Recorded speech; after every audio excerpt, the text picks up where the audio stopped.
Now, despite growing global instability, not to mention a bellicose China constantly pushing boundaries, the Australian Defence Force, and I found this intriguing today, is floundering. Last year, the ADF was forced to slash its workforce target by nearly 5,000. I mean, former Chief of the Army Peter Leahy weighed in today, has pointed to a decline in national pride, arguing a culture of entitlement, identity politics and victimhood is diminishing the pool of potential recruits. Is that true? Joining me now to discuss our great panel, they join us each week, Small Business Women Australia CEO Amanda Rose. Great to see you in the flesh. Yes. And on my left, I wonder why he's on the left. I'm on the left. Sky News contributor Great Joe to be. Great to have you here in Sydney. It's great to be here. Would you join the Army if you were 18? Look, I wouldn't, but that's only because I am a snivelling coward and not because I have any problem with the Army. In fact, quite the opposite. The Australian Army actually saved my life when I was a kid. We were driving around Australia and we were driving out to Lake Eyre. Foolishly, we were in a two-wheel drive. We got bogged. I didn't realise how dangerous it was at the time. Your old man a lunatic. Absolute lunatic. Card carrying. It was the most insane thing. And we got stuck there and I realise now, remembering my mum and her special friend were very, very, very worried. Then there was this rumble, and basically an entire battalion of the Australian Army was going on an exercise, and they basically just picked up the van, sent us away, and basically said, "We do these exercises, once every 2 years. Any other time, you'd be dead." Yeah. Wow. So I always thought that the Australian Army was just this amazing sort of, still did enjoy amazing thing. But it is a shame that I think that the left. I think we need the left to find its patriotism again and national pride. Well, that's not going to happen. I think that is the problem. Happen. I mean, I think the problem's advertising. I don't think that they haven't ever come up again with a really good ad campaign. Now, I thought during that period when they were convincing people that you could get a second career by joining the Air Force or the Navy or the Army, and then you could go through your training, come out as an engineer or whatever, or a pilot. Yes. That's how you attract people, surely. It is, and I've worked with the Navy and the Air Force on a range of things, and the women in particular that I work with, they love it because they do get their qualifications. Yep. And it is it's a pathway for many people that isn't communicated. But when you look at it, we have a rising youth crime epidemic and we have a drop in numbers with the ADF. So if you're a repeat offender, I think it would be wise that instead of sending them to jail or back out on the street, put them in the Army for a year, in the reserves. Yep. They'll learn respect, discipline, give them hope, a vision.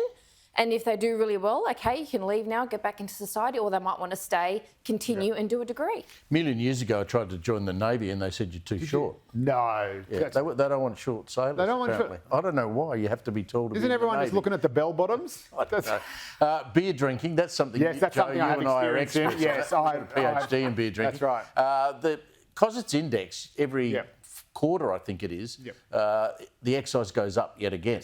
And the Treasurer, Jim Chalmers, has tried to get on the front foot. He's warned pubs and bottle shops not to use this as an excuse to rip off customers. Well, of course, if the government's giving the excise increase, the pubs pass it on. They will pass it on, although, of course, Jim Chalmers has made the point that, in fact, the rise is less than 1 cent per pint of beer or schooner for us civilised people in Sydney. Yep. So I do actually think there has been some opportunistic price gouging during the cost of living crisis where these places all went broke during COVID. Not necessarily with pubs themselves, and good on them. And God, the price of a schooner these days would make your eyes water without the excise. It's ridiculous. 14? Yeah, that's right. And there's also a massive gap between in Sydney, east and west as well. So out west, you can still get a beer for $5 in some places. Sydney's a completely different place though, because you've got all the clubs as well. And the clubs where the cost of drinks... the clubs also keep it down. Just remember, this is around $4.7 billion that the government is raking in with this, right? So they don't want to actually hold any accountability, responsibility, say, you know what, maybe we should put it on pause, maybe we should pass it on. And what's interesting, to say not to pass it on to the consumer is contradicting the justification they have for having the actual tax. They say the tax is supposed to discourage people from excessive alcohol consumption.